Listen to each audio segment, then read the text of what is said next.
Hello students, आज हम English grammar का एक बहुत ही इंपॉर्टेंट और बेसिक टॉपिक पढ़ने जा रहे हैं।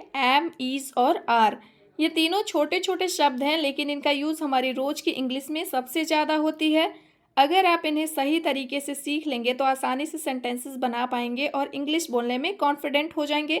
तो चलिए शुरू करते हैं और स्टेप बाय स्टेप समझते हैं कि एम, इज़ और आर कब और कैसे यूज़ किए जाते हैं। So let's start the video. सबसे पहले हम इसका हिंदी मीनिंग जान लेते हैं। एम का हिंदी होता है हूँ, इज़ का हिंदी होता है और आर का हिंदी होता है हैं या फिर हो। गाइस, एम, इज़ और आर का यूज़ हम प्रेजेंट टाइम में किसी व्यक्ति या वस्तु के बारे में, जैसे कि उसकी पहचान, स्थिति, गुण या हालत को बताने के लिए करते हैं। तो इस बात का ध्यान रखिएगा कि एम, इज़ और आर का यूज़ हम प्रेजेंट टाइम के लिए करते हैं। तो गाइस, हिंदी के सेंटेंसेस में अगर है, हूँ, हो और हैं लगा हो, तब हम ऐसे वाक्यों को ट्रांसलेट करते टाइम एम, इज़ और आर का यूज़ करते हैं। तो अब हम सबसे पहले एम का यूज़ देखेंगे। एम का प्रयोग केवल और केवल आई के साथ किया जाता है, यानी कि सिर्फ और सिर्फ इकलौता आई ही है जिसके साथ एम का यूज किया जाता है, और इसका हिंदी होता है हूँ। तो जब भी किसी सेंटेंस के लास्ट में हूँ लगा रहे तो आंख बंद करके एम का यूज़ कर दीजिएगा। अभी हम एग्जाम्पल के थ्रू समझेंगे। मैं एक छात्र हूँ। आपने देखा कि सेंटेंस मैं से स्टार्ट है और लास्ट में हूँ लगा है।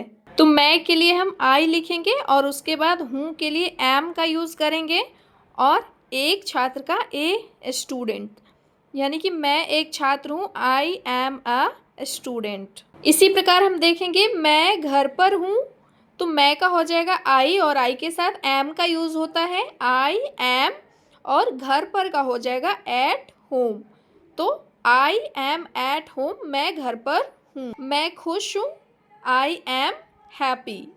मैं खा रहा हूँ, आई एम ईटिंग। इस प्रकार आपने देखा कि सारे सेंटेंसेस की शुरुआत मैं से हुई है और लास्ट में हूँ लगा हुआ है। इसका मतलब हम प्रेजेंट टाइम में किसी व्यक्ति के बारे में बात कर रहे हैं, तो हम आई के साथ एम का यूज करेंगे। अब हम देख लेते हैं कि ईज का प्रयोग कहाँ किया जाता है। तो ईज का प्रयोग ऑलरेडी मैं बता चुकी हूँ कि दिस और दैट के साथ किया जाता है, दिस, दैट, दीज और दोज के वीडियो में। इसके अलावे ही, सी, इट और सिंगुलर सब्जेक्ट के साथ किया जाता है, यानी कि जब हमारा सब्जेक्ट सिंगुलर हो, एक हो, तब हम ईज का प्रयोग करते हैं। जैसे वह डॉक्टर है, ही इज़ अ डॉक्टर। यहाँ वह के बारे में बताया जा रहा है कि वह एक डॉक्टर है, यानी कि वो इंसान अकेले है, इसलिए हम यहाँ पे इज का यूज़ करेंगे। नेक्स्ट, यह एक किताब है, दिस इज़ अ बुक। यह एक मेज़ है, इट इज़ अ टेबल। कुर्सी टूटी है, तो द चेयर इज ब्रोकन। यहाँ पे आपने देखा कुर्सी कितनी है, एक है, इसलिए हम यहाँ पे इज का यूज़ करेंगे क्योंकि हमारा सब्जेक्ट जो है वो सिंगुलर है। मोहन बीमार है, मोहन इज इल।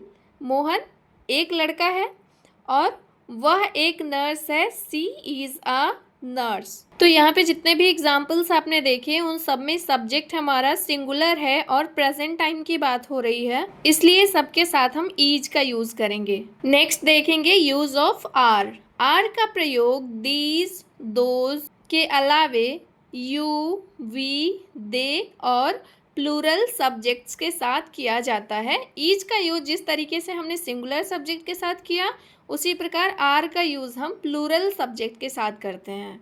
एग्जाम्पल्स देखेंगे। हम लोग दोस्त हैं, तो हम लोग यानी कि एक से ज़्यादा, तो हम यहाँ पे हम लोग का इंग्लिश होता है वी, और हैं के लिए आर का यूज़ करेंगे, और दोस्त का हो जाएगा फ्रेंड्स, यानी कि वी आर फ्रेंड्स।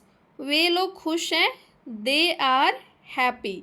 ये फूल सुंदर हैं, these flowers are beautiful. Flowers एक से ज़्यादा है, इसलिए आर। तुम एक किसान हो, यू आर अ फार्मर।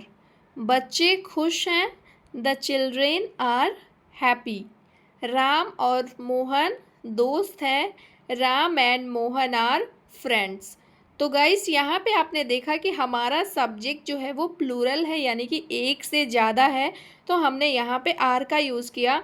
तो हमेशा याद रखिएगा कि जब हमारा सब्जेक्ट प्लूरल हो और लास्ट में है या हो लगा हो और प्रेजेंट टाइम की बात हो रही हो, तब हम वहाँ पे आर का यूज़ करेंगे। तो एक बार और हम यहाँ पे इज और आर के डिफरेंस को देख लेंगे। इज जो है वो सिंगुलर वर्ब है और आर प्लूरल वर्ब है। इज का use this, that, he, she, it और कोई भी एक व्यक्ति या वस्तु यानी कि सिंगुलर सब्जेक्ट के साथ किया जाता है।